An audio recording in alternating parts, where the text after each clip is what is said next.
Should fill you in on that, I guess. Nikola Tesla was a great inventor and a great humanitarian.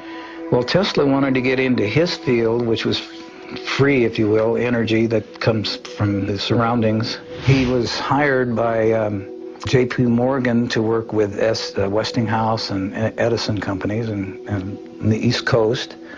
And Tesla said, I've got it made. I think we can now transmit electrical power through the Earth, through the ionosphere, without any wires or telephone poles. If you gave a device, like a free energy device, a generator that would service all their needs in their home for free, they could then bring out their creative talents, which they were born with and have been suppressed because they've had to toil for a living. They could be tremendous artists beyond our dreams, tremendous engineers beyond our dreams. J.P. Morgan was not buying it. He said, no, we're going to have to tear this stuff down. So Tesla kind of pulled back into himself and decided, well, I guess it's not time for this. Well, at that time, he was living in the New Yorker Hotel, actually, in New York. And there was a fellow by the name of Otis Carr who he's going to school, and to supplement his income, he worked as a clerk in this hotel. And Tesla and him became acquainted, and Carr was a sponge. He loved science in every way, shape, or form, but he was a natural science. He believed in the same thing Tesla did, that there's no limits to natural science, and everything should be on a simple level. Tesla said, they're not interested in my time. I want you to take everything I can teach you and go in your time and see if they'll listen to you. And if you don't make it, you're going to have to pass it on, because at the rate we're going, we're on a self-destructive course. Carr said, I will, and he got his own lab started and started really getting into a lot of free energy devices and building them. So he built a spaceship? Mm-hmm. He's building small spaceships then, and he had different sizes, different models. So tell us how you met Otis Carr and how you began working with these flying saucers. There's a company, Advanced Kinetics, in Costa Mesa. That's where we were living, in Costa Mesa, California. And they're looking for a research and development laboratory technician. They gave me a job, they put me in the research lab, and I was inventing ideas all day long. I just loved it because I like to invent simple ways of doing hard things. And was Otis Carr working there too? No. I told some friends about this and what I was doing, and he said, well, come to our group. We've got a group here called Understanding. It was created by a gentleman by the name of Daniel Fry in California. We could talk about things that were unlimited, not limited. I said, my mission is to see that we have habitation and transportation in one vehicle. And he said, well, you sound like a guy that's back east getting in trouble right now. His name is Otis Carr. And he put in a patent for a levitation device, and they wouldn't give him the patent. He said, you got to pull that levitation out and anchor it on the ground, and we'll give you a patent on an amusement device. You cannot use levitation. They brought him out to California. They said, here's your lab. It was all built. It had living quarters. It had machine shops. That's where you did most of your work, I imagine. And this is where you guys worked on the spaceship. Mm-hmm. Yeah. How long did it take to develop this craft? Day and night, 24/7, we were building these small prototypes. And they would range anywhere from 12 inches to 3 feet to 6 feet, to, in size. And they actually flew. They actually levitated. Oh, yeah. And what was the source of the power? Well, it was magnetic in nature. And you were actually building these for people to sit in. I mean, not just models. These were prototypes just to prove what we wanted, and then graduate up to where human habitation could get on board and operate them. If you could explain to us very simply how this device, how these craft work. In those days, we had counter-rotating wheels, one going clockwise and another going counterclockwise. We had a capacitor, we had small magnets, and we had what's called a U-tron. It was a double tetrahedron. That's 2 ice cream cones put with the open ends together so that you have a diamond shape. And we had 12 of them around the periphery of the craft. And we had magnets, horseshoe magnets, 12 of those around the craft. So when you started rotating and counter-rotating, as these neutrons went through the field, they would act as a generator and a capacitor in themselves, and they would generate a lot of power, not necessary electrical power, but vibrational power. When you get to the resonant frequency of your surroundings, it cancels everything out. It goes to a 0 point. And once you've reached 0 point, then you can go anywhere you want. And you have your own force field around the craft.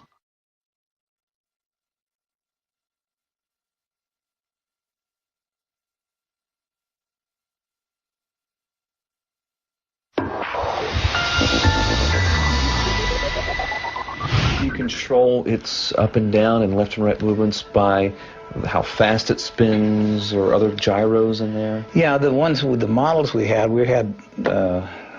remotes, you know, to operate the models. But when you get up into the larger craft, it's not necessary, because everything then, as Carr was explaining, the difference between the brain and the mind is synergetic. You operate the craft like it was a friend. It's like it was a living thing, because connect with the craft. Yes, and that's the only way that our particular craft would work. There's a mental interface? Yes. So it's kind of like the thoughts carry out a vibration as well, and you have to go in harmony with the ship. So some sort of morphogenic field was created, perhaps, some sort of almost living field. Yeah, absolutely. Ralph, have you had a chance to fly it yourself? Flying is an antiquated word when it comes to the type of spaceships that we were operating, because they don't conventionally fly. Or levitate. They levitate and they teleport. They move through this thing called time and space. They actually traverse through multi-dimensions. So you created an artificial gravity field, is it safe to say? Yeah, you could say that, yeah. Is this in any way related to the work of John Hutchison and his anti-gravity experiments? Well, it's along the same lines. I know John, he's an associate of our group. And as I mentioned before, there's all forms of levitation. But where ours differs from John's is that in order to operate our craft, it takes spirit. It takes a synergy. You have to recognize the craft as an entity of life itself. It has a consciousness, if you will, of its own. What John is doing is wonderful. I'm glad he's discovered a tremendous field of levitation and composition of metal and molecular structures. Ralph, can you tell us about your experience as being the co-pilot of one of these discs? Sure. The next stage up was the 45-foot craft. They had already designed and built it, and they wanted us to test it. So we got on board, and near the center of the craft was a giant crystal ball in a kind of a gyroscopic holder. Underneath that was a laser that came up through the bottom of this crystal. And as the light came up and dispersed around this crystal, it lit up the crystal from infrared all the way around to ultraviolet. And then Carr said, okay guys, what I want you to do is just clear your brain and use your mind. So this is an experiment. And we're going to go outside and back in through what's known as time and space. And all you have to do is concentrate on what I'm about to tell you. We're going to go down range 10 miles. And that 10 miles downrange is equated to the vibratory rate of the color aquamarine. The colors just kind of dissolved and started turning into this brilliant aquamarine. And it lit up the whole ship. And then he said, okay, that's it, boys. Get out of the craft, and we're going to debriefing. And we looked at each other like, oh, I don't think it worked. We didn't go anywhere. We didn't do anything. And we said, well, it didn't work, did it? They said, why don't you guys empty your pockets? And we started pulling out sticks and stones and grass and stuff and putting them on the table. And I know we didn't have those going in. And where in the heck did this come from? And he said, well, you remember I told you about the brain has a limited capacity. It cannot believe beyond its jurisdiction. It doesn't want to believe anything beyond that. So you travel with your mind, and it will come back to you, and then all these dots will be filled in as your life progresses. You'll remember what you did. It was in retrospect, I did go back now, and I do remember going and getting out of the craft. There was 3 of us. We walked down this ramp. We got out and we went over to a little hillside. I can see it right now. We picked up rocks and sticks, put them in our pockets, and we got back on board. I remember it now, but I didn't remember it then. It sounds like this technology is something that we have to be spiritually advanced enough to be able to use it. And Carr explained that as higher consciousness. He said you've got to raise the consciousness. When you were operating this disc, did you notice or were you told that anything changed as far as the structure of the craft? There's a consistent expansion and contraction. It's almost so instantaneous that it's unnoticeable. And in one of the smaller demonstrations, we had a small model, aluminum model, and I could hear this hum, and it was just a beautiful, beautiful feeling while this thing was running, and I was touching it, and then it got more and more intense, and then I found like it was jello, and I could put my fingers on it like jello, and I looked at the other guys, and then I put my fingers inside this aluminum with my hand. I said, this is impossible, but I'm doing this, and I put it in and out of the craft. And Carr was over there because he said, you're energy, and that's energy. And when you understand that, and you get a harmonic with energy, you get a balance, you can do anything. There's no limit. So the next day, he had another model, and we put it up, but he was going to accelerate beyond. He says, these retinas are like cameras, are flashing at milliseconds. And when you flash fast enough, things seemingly disappear. So with that in mind, here's our next demonstration. So we fired this one up, and we were all watching it, and I was getting ready to put my hand in it, and whew, the whole thing disappeared right in front of us. He said it's quite simple. Tesla did this all the time in his laboratory, and it's teleported. He said, well, where did it go? And he said, well, it might have landed on somebody's dining room table. I don't know. He says, I don't know yet where it went, and I don't know if it'll come back. Maybe it'll show up someday. Maybe it's gone. Maybe it's still there. But we just don't see it. So we don't see it, and it's out of our dimension. And he explained that the mind, when you tune yourself high enough and you get into the mind space instead of the brain space, instead of logic or instead of reasoning or instead of all those things, you just get up to a sense of knowing. You know who and what you are, that you're a creative, immortal, infinite being, and we all are. And he said everybody on this planet are gods by comparison, and they don't know it. They're asleep. And until they wake up, this is what our job is. We're making these toys, trying to get them to wake up, to realize there's no limits to what they can do. They don't have to live in servitude. They don't have to live in poverty. They've just been told that by people that unfortunately want to control things. Carr explained to us that the brain that we have operates this water vessel which we live in, but the energy that inhabits the vessel is who and what we are. We are energy. We're not bodies. The energy is all magnetic in nature. It's free in nature. We're swimming in energy.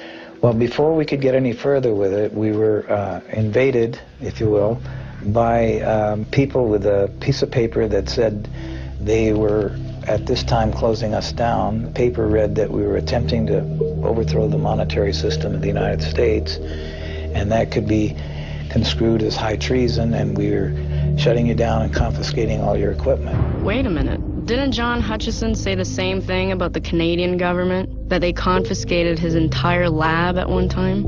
I stayed in touch with Carr as much as I could, but as soon as I contacted him, I was contacted by somebody, and we told you to stay away from even thinking about this. Well, what did the energy companies do to Carr?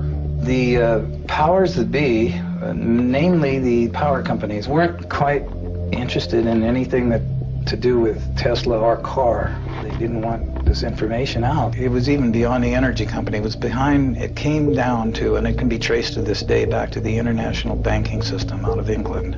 That's where this all started, the monetary system per se. Because his inventions were so revolutionary, would it upset the whole banking system? Yes, it would upset everything. They had a very, very earnest effort put forth to eliminate Carr and his inventions and his ideas.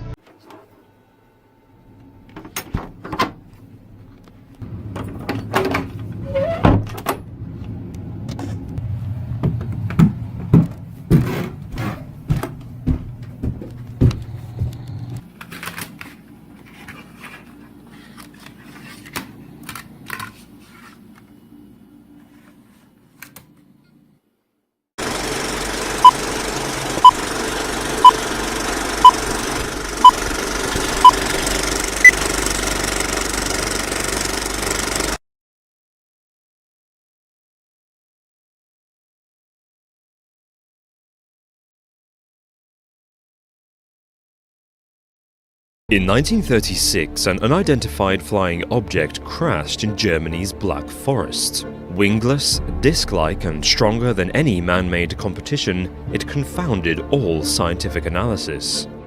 Elite physicists from the SS Technical branch were tasked with recreating the mystery aircraft. In 1939, the Haunebu disc was born. The Thule Society was rumored to have a secret base in the Antarctic, and this is where the Haunebu disc was developed. Surprisingly, this notion isn't as far-fetched as it sounds.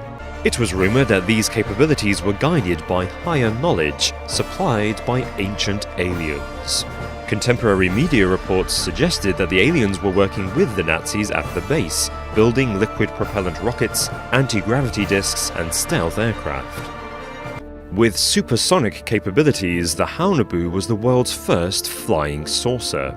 Jan van Helsing writes that scientists used psychic information from the Thule Society to create an aircraft that could travel at speeds of up to 12,000 kilometers an hour.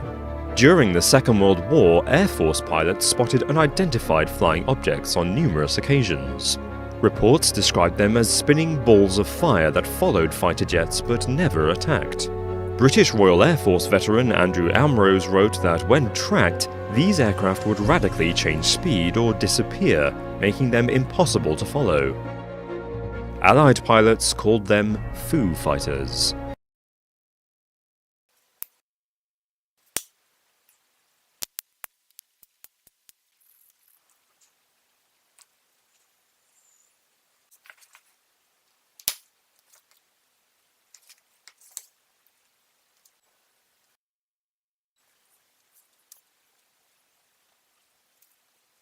In that piece of carbon fiber, I've placed 6 little neodymium N53 strength, which is essentially the strongest magnets, and they're each placed with opposing poles.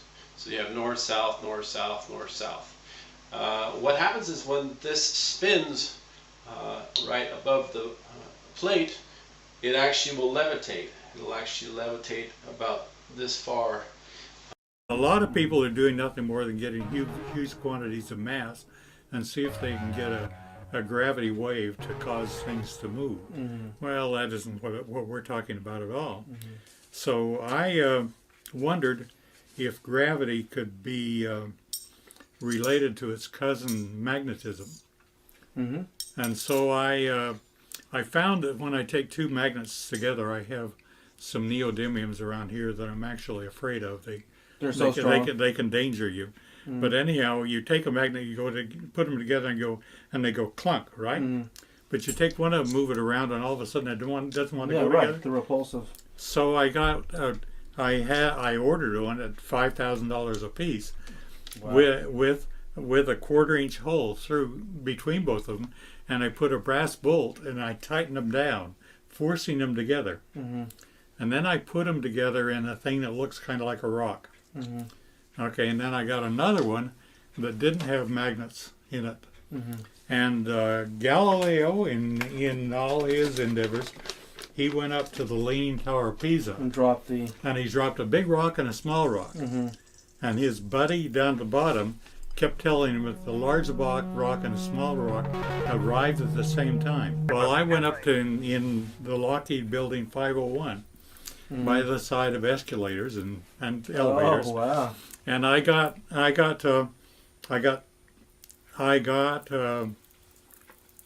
9 guys that were not educated and didn't have pre opinions on anything. Mm. And I dropped my 2 rocks. Mm-hmm.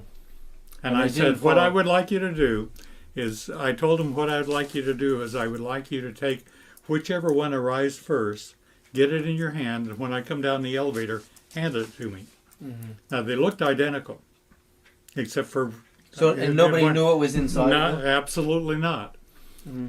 All the 9 times that I tested it, it's as though the one with the opposing magnet field extending out 3 feet on each side, I actually measured how big the field is. How big the field was. And on each side of one rock, I had a total of 6 feet.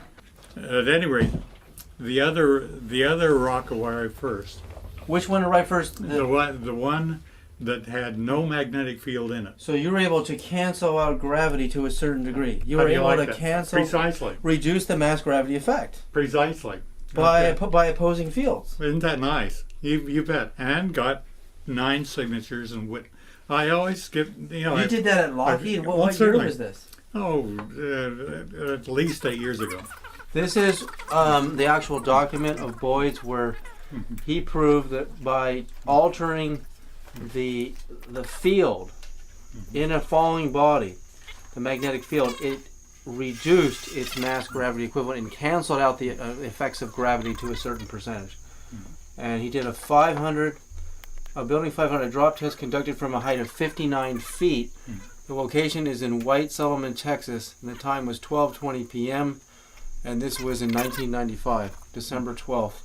Nobody knows this. I know it. So gravity, mass gravity is not, you can alter it. Well, gravity within itself has to have, gravity goes through anything that is solid and anything like iron or anything else. But it has to have a magnetic component, which may be canceling out within itself. But as soon as it got around my rock, it all of a sudden recognized the presence. How would you define gravity? Could you describe in layman's terms its basic principles for us? Gravity is something difficult to explain because it's something that we essentially don't understand. It's just something that we can observe. Not much is really known about gravity.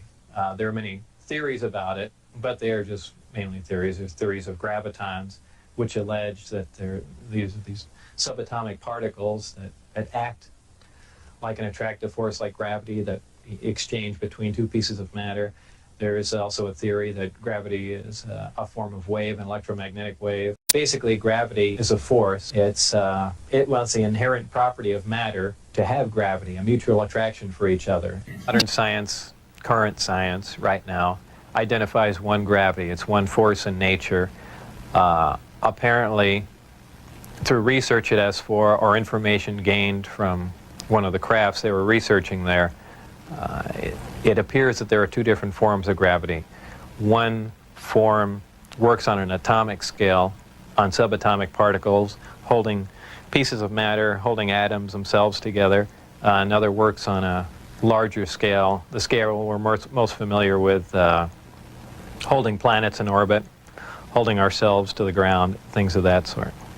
Because it produces a gravitational field, I wouldn't say the craft is invisible during the day. However, if you're under the craft, because of the way the gravity is being used, gravity bends time and space, and it bends light. If you are looking underneath the craft or from certain vantage points, you will actually see what's above the craft. It's really a trick of the way light bends under the influence of gravity. For instance, we can see stars that are behind the sun, that are blocked from our view by the sun. The reason we can see them is because the sun is a tremendous gravitational field and it's bending the light around it where we can see the star. Space-time and gravity are all essentially interrelated. They all act on one another. Gravity bends space. Gravity also distorts time. When you vary one, you essentially vary the other two. As an example, if you have a massive body, say a planet or something that's making a lot of gravity, producing a lot of gravitational waves, if you will, it distorts space. It bends space to it. It also slows down time. These things aren't theories.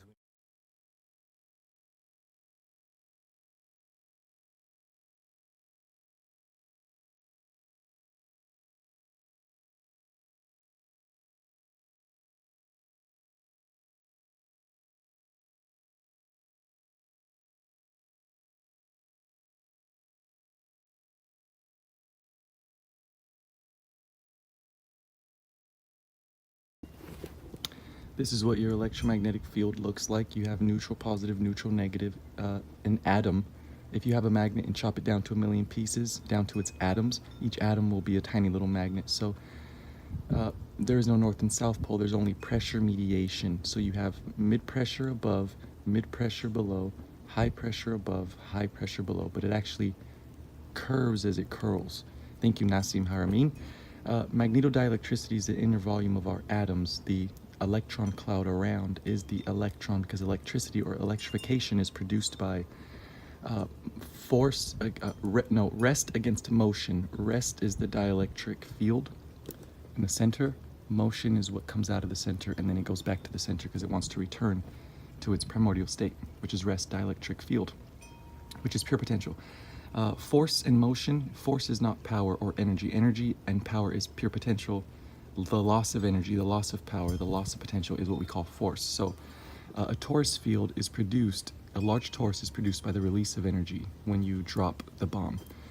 So true energy is in the dielectric, not the magnetic. The magnetic field is a torus field, which is a donut, and that is produced from the pure potential dielectric field at the center. So at the end of the day, this is a ferrocell, and it was actually a ferrocell is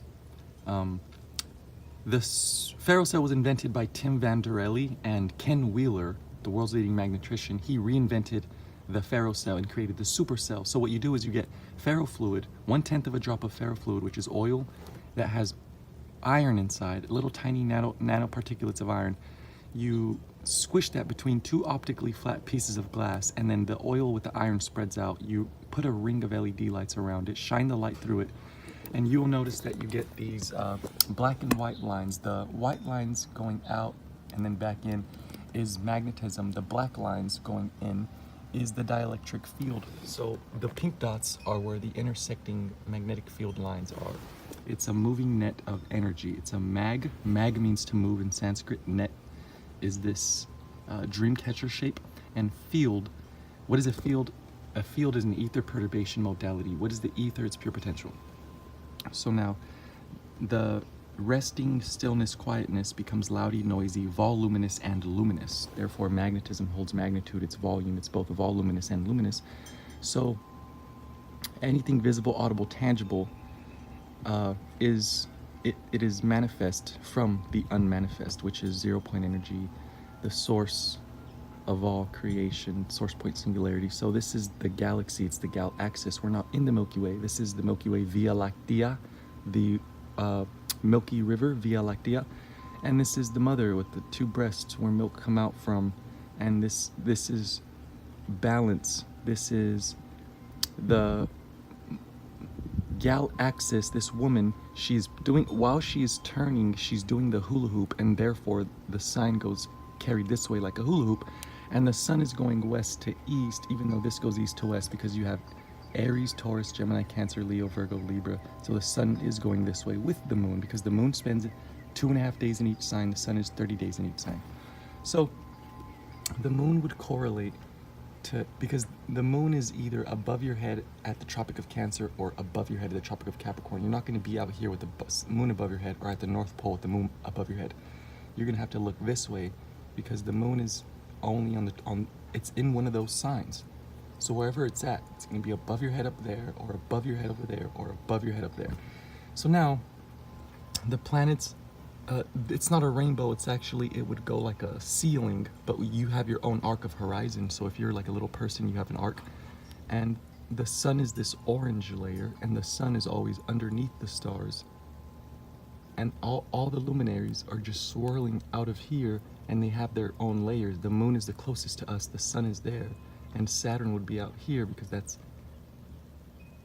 the moon, first layer, Mercury, second, then Venus, then the sun, and then Mars, Jupiter, Saturn, Mars, Jupiter, Saturn.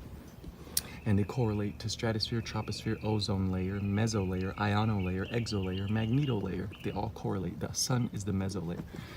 So just want to point out that it is the right-hand rule of magnetism, because everything is going one direction. Mid-pressure, out the center, out the top, back to the center. High pressure, out the center, out the top, into the middle. Boom. And it's all going one direction. So Ken Wheeler said, that's the North Pole.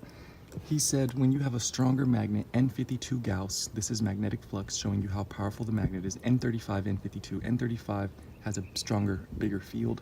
This has a smaller field, but it has more magnetic attraction. So this one, if you put it to you can hold it far away and it will start sucking things in because this field is bigger, has a stronger field. I mean, it will repel things. Why'd I say? It'll repel things from far away, but if you stick it to a fridge, it's not that. It doesn't get stuck. So I should have put, it has a bigger field, not stronger. It just has a bigger, larger field. But this has stronger attraction. So when you stick this one to a fridge, even though it has a smaller spatial field, the dielectric hole at the center is way bigger. That's a small hole. Imagine a bigger hole. Well, that would mean it's an N52 Gauss. You can't repel it from far away. You have to get closer to the object to repel it. That's the point, is that the spatial field is smaller, but the capacitance is higher, the dielectric field, because magnetism is not power. Force is the loss of energy. This is true power. The more powerful, the smaller the field, because the magnetic field is just a release of that energy. That's the point. So it says the smaller the magnetic field, but greater. N52 has a smaller magnetic field, which means this red bubble here. See this red bubble? It would, imagine if I shrink this big bubble, make it smaller, squished, and that would be an N52 Gauss when you have a smaller magnetic field. So basically a black hole is super powerful, right? Well, it would have no magnetic field. It would just be that's why you have the galaxies flat, because there's a black hole at the center. There is no magnitude, even though it does shoot an astrophysical jet stream. You don't see the orb, you just see the plane of the Milky Way because it's a black hole. That's where the energy is. But greater dielectric potential. Magnetic repulsion is the extrinsic or the external attribute, posterior attribute of the dielectric hyperboloid itself. The hyperboloid is the hourglass, and from that hourglass, Milky Way galaxy, boom! If magnetism overthrows the dielectric field, then you would have this big torus bubble. The toroid, a voluminous dimensional force. It's both voluminous and luminous. The N52 Gauss has smaller spatial field but larger whole dielectric sink. True energy is in the dielectric, not the magnetic. Force is the opposite of power. Pure impotency. Force is pure impotency, which is the release of or loss of pure potential, which is true power. So thank you. One more time. Large torus is produced by the release of energy. This donut is released from the center. And there's the big donut. Neutral, positive, neutral, negative. This is the snake eating its tail. And it's right there. This is the book called Secret Teachings of All Ages by Manly P. Hall.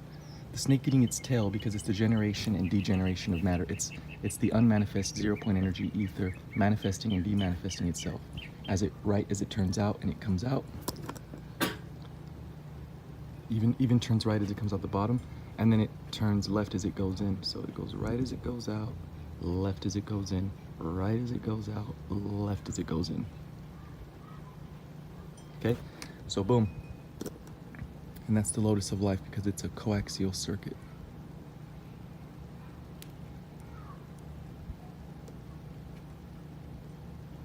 And then it eventually flips. It's a reciprocating precessional hyperboloid oscillating pulse perturbation. So yes, the coaxial circuit is basically, it's turning, it's doing this, and then it goes so fast it ends up doing that disc, and then it'll flip, and then the top is there, and it just keeps doing this. Okay, that's the reciprocating precessional hyperboloid. It's an oscillating pulse perturbation. It's when they say that the universe has the Big Bang and it was an explosion, well, it's not the Big Bang. That means it happened already. It's an explosion and an implosion at the same time. It's still happening. They're still banging. It's still pulsating. The universe is always expanding and contracting. We always have cycles. Everything is cyclical. The calendar is a cylinder because it's neutral, positive, neutral, negative. Aries, Cancer, Libra, Capricorn. Aries, Cancer. It's spring, summer, fall, winter. Spring, summer, fall, winter. This is how light works. And as this is happening, from the center, out the top, around to the bottom, center, top, around, bottom, center, top, and it's doing that, and it creates this tree of life, creates your torso tree, torus field. It's all there. There you go, guys. Explained perfectly. Thank you, Ken Wheeler. No PhD, which means piled high deeper person today can define a field or energy. It's pure potential.